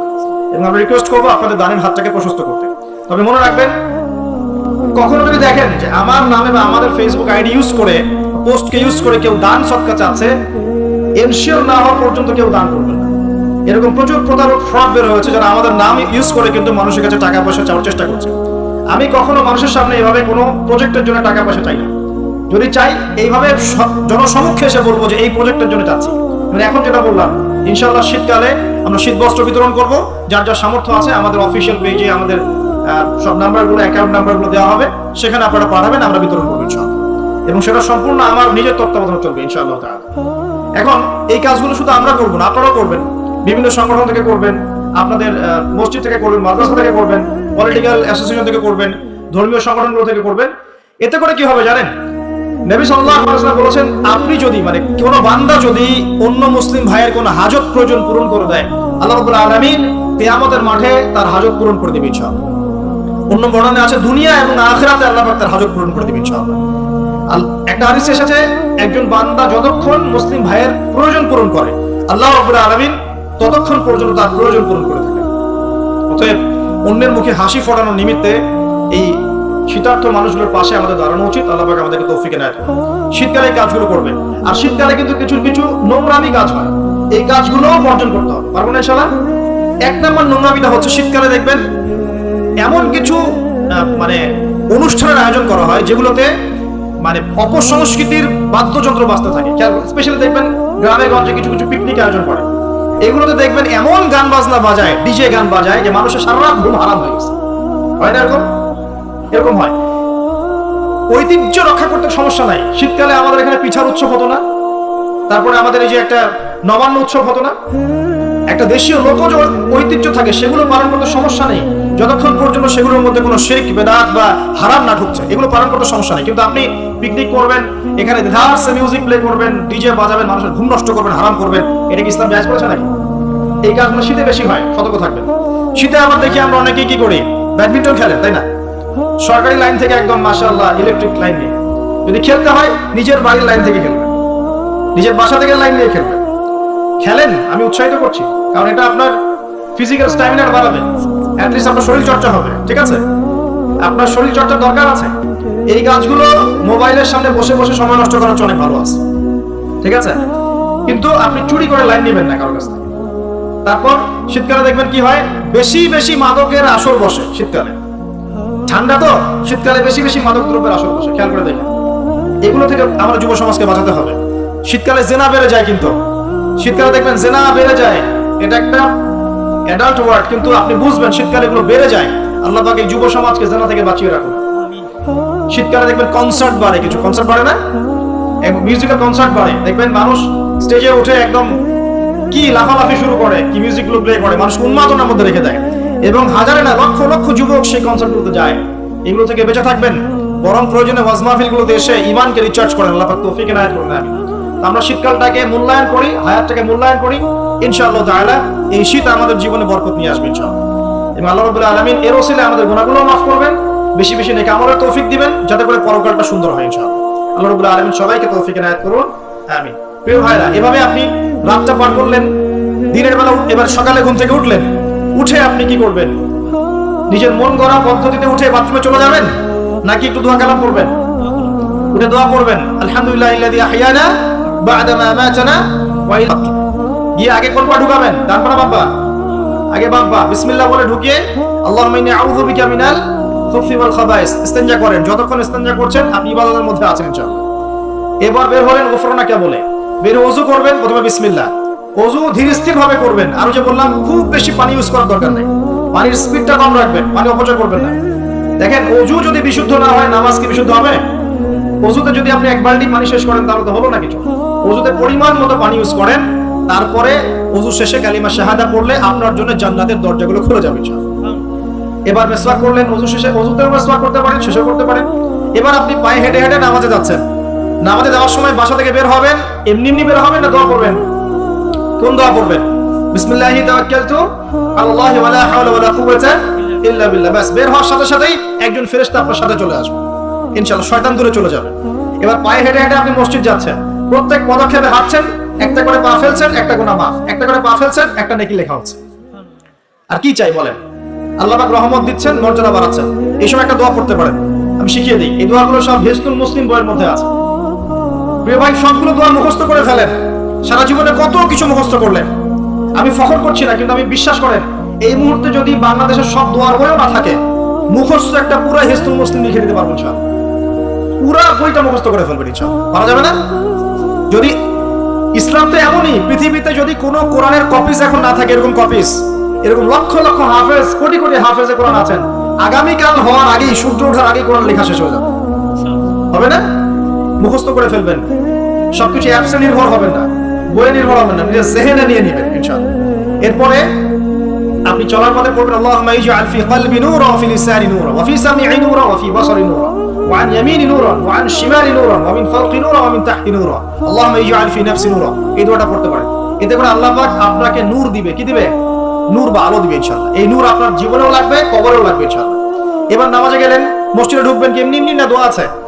ডান পা দিয়ে ঢুকবেন, দোয়া করবেন বিসমিল্লাহ ওয়াসসালাতু ওয়াসসালামু আলা রাসূলিল্লাহ আল্লাহুম্মা ইফতাহ লি আবওয়াব রাহমাতিক। আরেকটা দোয়া আছে আউযু বিল্লাহিল আযীম ওয়া বিওয়াজহিল কারীম ওয়া সুলতানিল কারীম মিনাশ শাইতানির রাজীম। এটা পড়তে পারেন। ব্যাস এই দোয়া পড়লে শয়তান থেকে আপনি নিরাপদে থাকবেন। নামাজে দাঁড়ালেন, এই যে ফজর পড়বেন, যোহর, আসর, মাগরিব, এশা, 5 ওয়াক্তের নামাজ পড়বো না? প্রত্যেক ওয়াক্তের জন্য একটাই নসিহত, সেটা হলো নামাজের বাহ্যিকতা গুরুত্বপূর্ণ, কিন্তু বাহ্যিকতার চাইতে বেশি গুরুত্বপূর্ণ হচ্ছে নামাজের আধ্যাত্মিকতা, নামাজের হার্ট, মানে মারিফত, ইহসান, খুশু, এগুলো বেশি ইম্পর্টেন্ট। নামাজে মনোযোগ ঠিক থাকছে কিনা খেয়াল রাখতে হবে। মনোযোগ বাড়ানোর বুদ্ধি কি? একটা টিপস বলে দেই। মনোযোগ বাড়ানোর বুদ্ধি হচ্ছে নামাজে যা বলছি মুখ দিয়ে, এগুলোর আরবির অর্থগুলো আপনার জানতে হবে। যদি আপনি অর্থটা জানেন, দেখবেন আপনার মনোযোগ অনেক বেড়ে গেছে ইনশাআল্লাহ। অর্থ না জানলে আপনি দাঁড়িয়ে থাকবেন, হাই তুলবেন, হাই। হুজুর তেলাওয়াত করছে, আপনি হাই তুলবেন, কারণ অর্থ আপনি বোঝেন না। একটু খেয়াল করেন, একটা এক্সাম্পল খেয়াল করেন। মনে করেন আপনার মা অসুস্থ, নাউজুবিল্লাহ, আপনার বাবা অসুস্থ, আল্লাহ না করুক, বা আপনাদের ছেলে সন্তান, মেয়ে সন্তান অসুস্থ। এখন আপনি কোনো উপায় নেই, ডাক্তার বলছে যে খুব সিরিয়াস অবস্থা, হয় না এমন মাঝে মাঝে? আচ্ছা, এখন আপনি সেজদায় পড়ে গেলেন, হাত তুললেন, তুলে আল্লাহকে বলছেন, আল্লাহ আমার বাবা অসুস্থ, আমার মা অসুস্থ, আমার ছেলে বা মেয়েটা অসুস্থ, আল্লাহ তুমি তাকে শেফা দান করো। এই কথাটা বলার সময় আপনার চোখ দিয়ে পানি ঝরে না? ফিলিংস আসে না? এই ফিলিংসটা কেন আসে? কারণ আপনি যা বলছেন আল্লাহকে, সেটা আপনি উপলব্ধি করতে পারেন, ফিল করতে পারেন। আর নামাজে কেন মনোযোগ আসে না? কারণ নামাজ আমি যা করছি এটা তো আমি ফিলই করতে পারি না। আমি তো এই ভাষাটাই বুঝি না, অর্থই জানি না, কেমন করে ফিল করবো? এই জন্যই বলি কোরআনের অর্থ জানার দরকার নাই। অর্থগুলো না জানলে তো পরে আপনি মনোযোগ পাবেন না, ইহসান পাবেন না। তো এই জন্য নামাজে মনোযোগ বাড়ানোর প্রধান শর্ত হচ্ছে অর্থটা বোঝার চেষ্টা করতে হবে। কি পড়ছি সূরা ফাতিহায়, কি পড়ছি রুকুতে, কি পড়ছি সেজদায়, কি পড়ছি আমি তাশাহুদ, দুরুদে, দোয়া, মাসুরায়, অর্থ জানতে হবে। এবং সেজদায় বেশি বেশি দোয়া করার চেষ্টা করবেন। নামাজ তাড়াহুড়া 3G 4G 5G তে যাবেন না, রিল্যাক্সে নামাজ পড়ি, ইতমিনানের সাথে। জীবনে যত নামাজ পড়েছি, নামাজ সবচেয়ে সেরা নামাজ পড়েছি আমি ব্যক্তিগতভাবে বলছি আমার জীবনে মক্কায় আর মদিনায়। নামাজ পড়লে দেখবেন মনে হবে যে আপনি মানে অন্য একটা জগতে চলে গেছেন। এত চমৎকার তিলাওয়াত, এত খুশু, বিনয়, নম্রতা, রিল্যাক্স, ধীর স্থির ভাবে 2 রাকাত ফজরের নামাজ পড়াচ্ছে, মাশাআল্লাহ 15 মিনিট 20 মিনিট সময় লাগছে। এবং তিলাওয়াত হচ্ছে, চোখ দিয়ে পানি না ঝরে যাবেই না, কারণ আপনি ফিল করবেন এই যে মদিনায় আমি দাঁড়িয়ে নামাজ পড়ছি, এখানেই তো কোরআন নাজিল হয়েছে। এই যে মক্কায় নামাজ পড়ছি, এখানেই কোরআন নাজিল হয়েছে, এই আয়াতগুলো এখানেই নাজিল হয়েছে। ফিল করতে হবে। তো এখন নামাজ যারা পড়াই, আমরা ইমাম সাহেব আছি, আমি রিকোয়েস্ট করবো যে নামাজটাকে একটু রিল্যাক্সের সাথে, খুশুর সাথে পড়াই। আমি জানি মুসল্লিরা এখন খুব ব্যস্ত, ইমাম সাহেব লম্বা করতে চলে মুসল্লি এসে ডিস্টার্ব করা শুরু করে, নাকি ইমাম সাহেব আপনার কি কাজ নাই, এত লম্বা করেন কেন? প্রিয় ভাইরা, দুনিয়াতে কেন এসেছি বলেন তো? দুনিয়াতে কেন আসছি আমরা? ওয়ামা খালাকতুল জিন্না ওয়াল ইনসা ইল্লা লিয়াবুদুন, কার ইবাদত করতে আসছি? তো দুনিয়াতে নামাজই তো বেস্ট ইবাদত। এই ইবাদত করতে এত সময় হচ্ছে না, তাহলে দুনিয়াতে আসলাম কেন? দুনিয়া থেকে আমি শুধু বউ বাচ্চা, সন্তান সন্ততি আর ব্যবসা বাণিজ্য করতে আসছি? আল্লাহ পাক তো পাঠিয়েছেনই আমাকে ইবাদত করার জন্য, তাহলে আমি ইবাদতে এত তাড়াহুড়া কেন? রিল্যাক্স থাকে। আল্লাহ পাক তৌফিক দান করুন। এইভাবে 5 ওয়াক্ত নামাজ পড়বেন, আল্লাহ পাক তৌফিক দেন। নামাজের কিছু বাহ্যিক মাসআলা আছে, এই মাসআলাগুলোকে নিয়ে কিছু ইখতিলাফ চলে আসছে দীর্ঘদিন থেকে। এই ইখতিলাফগুলোতে গিয়ে উম্মাহকে বিভক্ত করবেন না আল্লাহর ওয়াস্তে। যে যেটার উপর আমল করছেন আল্লাহর ওয়াস্তে করেন, কিন্তু এক ভাই আরেক ভাইয়ের সাথে কষ্ট কামড়াকামড়ি করেন। কথা কি বুঝতে পারছেন? এগুলো ইখতিলাফি মাসআলা, ফিকহি মাসআলা, উলামায়ে কেরামের মধ্যে ইখতিলাফ দীর্ঘদিন থেকে ছিল, থাকবে। যে যার মতো আমল করছেন, করতে থাকেন। যেটা আপনার কাছে বেশি সহিহ মনে হচ্ছে, যেটা আপনার কাছে বেশি গ্রহণযোগ্য দলিল মনে হচ্ছে, আপনি সেটার উপর আমল করেন, কোনো সমস্যা নেই। কিন্তু এই ইস্যুগুলোকে কেন্দ্র করে, মসজিদগুলোকে ভাগ করে করে উম্মাহকে বিভক্ত করেন না। এতে কাফের, মুশরিক, মুনাফিকরা হাসে আমাদেরকে দেখে, ওরা আমাদেরকে দেখে হাসে, দেখো কি জাতি, কি বিষয় নিয়ে উম্মাহকে বিভক্ত করে নিজেরাই আপসে বিভক্ত হয়ে গেছে। একটা বিভক্ত জাতিকে শাসন করা সহজ না ঐক্যবদ্ধ জাতিকে শাসন করা সহজ? বলেন। এখন আমরা তো বিভক্ত না ঐক্যবদ্ধ। সুবহানাল্লাহ, কাফের মুশরিকদের মধ্যে যদি 100টার মধ্যে 90টা বিষয়ে দ্বিমত থাকে, একটা বিষয় ঐক্যমত যে মুসলিমদেরকে ডমিনেট করতে হবে, মুসলিমদেরকে মানে ডিঙ্গিয়ে উপরে যেতে হবে, ওরা একমত, মাশাআল্লাহ, ওরা ঐক্যবদ্ধ। আর আমাদের মধ্যে যদি দেখেন আপনি যে 90টা বিষয় আমরা একমত, এই 4-5-6টা বিষয় আমরা দ্বিমত, ওই কয়েকটা বিষয় যথেষ্ট উম্মাকে বিভক্ত করে ফেলার জন্য। তাহলে আমরা নিশ্চয়ই দূরদর্শিতা সম্পন্ন জাতি হলাম। আল্লাহ পাক জানি না আমাদের কবে বোধোদয় দিবেন। দোয়া করি আল্লাহ পাক এমন প্রজন্ম যেন নিয়ে আসেন যারা স্মার্ট হয়, বিচক্ষণ হয়, উম্মাকে ঐক্যবদ্ধ করতে পারে। আমি যদি আমাদের দ্বারা না হয়, না হোক, আল্লাহ পাক এমন প্রজন্ম নিয়ে আসুক যে প্রজন্ম আল্লাহ রাব্বুল আলামিনের জমিনে উম্মাকে ঐক্যবদ্ধ করে উম্মাকে এগিয়ে নিয়ে যাবে ইনশাআল্লাহ। প্রিয় ভাই, এইভাবে নামাজ শেষ করেন। এখন নামাজের পর কি চলে যাবেন? জিকির আজকার আছে, তাসবিহ তাহলিল আছে, কুরআন তেলাওয়াত করতে পারেন। প্রয়োজন হলে বা সম্ভব হলে আপনি ইশরাকের নামাজ পড়তে পারেন। একটা কবুল হজ, একটা কবুল উমরার নেকি পাবেন ইনশাআল্লাহ। এরপরে আপনি প্রয়োজনে চাষতের নামাজ পড়তে পারেন। এখন নাস্তা খাবেন, নাস্তা খাওয়ার সময় কি মন গড়া ভাবে খাবেন নাকি রাসূলের পদ্ধতিতে খাবেন? রাসূলুল্লাহ সাল্লাল্লাহু আলাইহি ওয়াসাল্লামের মতো করে খান। 3 ভাগ খাবেন, 1 ভাগ খাবার, 1 ভাগ পানি, 1 ভাগ ফাঁকা। এবং খাওয়ার আগে বিসমিল্লাহ, শেষে আলহামদুলিল্লাহ। খাওয়াটাও কি হবে তখন? ইবাদত। এভাবে আপনি পড়াশোনা করবেন। এরপরে স্কুলে যাবেন বা কলেজে যাবেন বা বিশ্ববিদ্যালয়ে যাবেন বা আপনার চাকরি ক্ষেত্রে যাবেন, ব্যবসা ক্ষেত্রে যাবেন, বিভিন্ন জায়গায় চলে যাবো আমরা। এখন কি নামাজ তো পড়লাম রাসূলের মতো, তাহাজ্জুদ পড়লাম রাসূলের মতো, ওযু ইস্তেঞ্জা খাবার খেলাম রাসূলের মতো। এখন কি আমি অর্থনৈতিক জীবনে গিয়ে রাসূলের খেলাফ চলবো? আমি কি শিক্ষা ক্ষেত্রে গিয়ে রাসূলের খেলাফ চলবো? আমি কি পরিবারে এসে এখন রাসূলের আদর্শের বিরুদ্ধে চলবো? তাহলে কি আমি পরিপূর্ণ মুসলিম হতে পারবো? তাহলে সমাধান কি? ব্যবসা করতে গিয়েছেন, এখানে ব্যবসার সুন্নত আছে। মাপে কম দিতে পারবেন না, পণ্যে ভেজাল মিশাতে পারবেন না, কাউকে ঠকাতে পারবেন না, ঠিক আছে, মজুদদারি করতে পারবেন না, আপনি কৃত্রিম সংকট তৈরি করতে পারবেন না। ব্যবসার মূলনীতি মেনে চলবেন, ইনশাআল্লাহ আপনি এখানেও নেকি পাবেন ইনশাআল্লাহ। বরং সৎ ব্যবসায়ী হলে পরে আপনি নবীদের সাথে হাসর করতে পারবেন ইনশাআল্লাহ। চাকরি করতে গিয়েছেন, এখন কি ফাঁকি দিবেন কাজে? নাকি ঘুষ দিবেন? এখানে কি আপনি সুদ খাবেন? এখানে কি আপনি দুর্নীতি করবেন? এখানে আপনার চয়েস। আপনি যদি করেন ক্ষতিগ্রস্ত হবেন। ইবাদত বন্দেগীর জীবনে আপনি মুসলিম হলেও এই ক্ষেত্রে কিন্তু আপনি পরিপূর্ণ মুসলিম হতে পারছেন না। আবার যদি সমাজে যান, এখানে কি আপনি কি মন গড়া সব কাজ করবেন, মন গড়া বিধান প্রয়োগ করবেন? এটা কিন্তু আপনার চয়েস। কিন্তু যদি আপনি করে ফেলেন, তাহলে ওই ক্ষেত্রে আপনি পরিপূর্ণ মুসলিম হতে পারলেন। এভাবে এই জীবনের প্রত্যেকটা ক্ষেত্রে যদি আমরা রাসূলের আদর্শ মেনে চলি, অটোমেটিকলি সমাজে শান্তি, শৃঙ্খলা, স্থিতিশীলতা চলে আসবে ইনশাআল্লাহ। এবং শুধুমাত্র যুব সমাজ নয়, আমাদের প্রবীণরা, মা বোনরা, আমাদের আগামী প্রজন্ম এবং চলমান যে প্রজন্ম চলছে, সকলেই উপকৃত হবে ইনশাআল্লাহ আযজা ওয়া জাল। আজকের এই একটা আয়াত জাস্ট আমি তেলাওয়াত করেছি, ওটা আমি ক্ষুদ্র জ্ঞানে ব্যাখ্যা করার চেষ্টা করলাম। রাসূলুল্লাহ সাল্লাল্লাহু আলাইহি ওয়াসাল্লাম যা দিয়েছেন সমস্ত সুন্নতগুলোকে আমল করার চেষ্টা করতে হবে। আল্লাহ পাক তৌফিক দান করুন। একই সাথে নবী সাল্লাল্লাহু আলাইহি ওয়াসাল্লাম যত কিছু নিষেধ করেছেন, সমস্ত নিষেধগুলোকেও বর্জন করতে হবে ইনশাআল্লাহ। আল্লাহ পাক তৌফিক দান করুন। আপনি সুন্নত মানছেন ঠিক আছে, কিন্তু শিরক ছাড়ছেন না, চলবে না। বিদআত ছাড়ছেন না, চলবে না। হারাম রিজিক ছাড়ছেন না, চলবে না। সুদ ঘুষ ছাড়ছেন না, এটা চলবে না। অন্যের হক নষ্ট করছেন, চলবে না।